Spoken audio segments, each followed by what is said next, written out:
Patay ang 28 anyos na kargador sa pananaksak ng dalawang katrabaho sa Ibaan, Batangas. Tutukan yan sa report ni Paul Hernandez.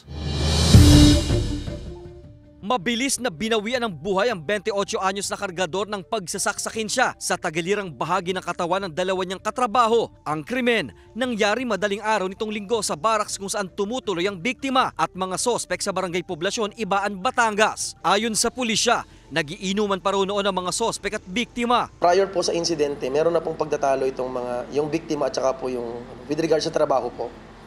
Yung ating suspect at saka po yung ating victim. Dala na rin po ng impluwensya ng alak, kaya po na gawa po yung kanyang.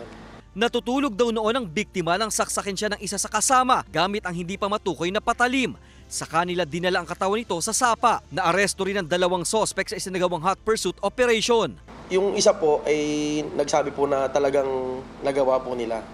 Yung isa naman po ay dinideny pero dahil nga po sila yung magkasama na found out po namin na naging accomplice po yung isa. Hinihingan pa ng pahayag ng GMA Regional TV Balitang Southern Tagalog ang mga naarestong sospek pati ang pamilya ng biktima.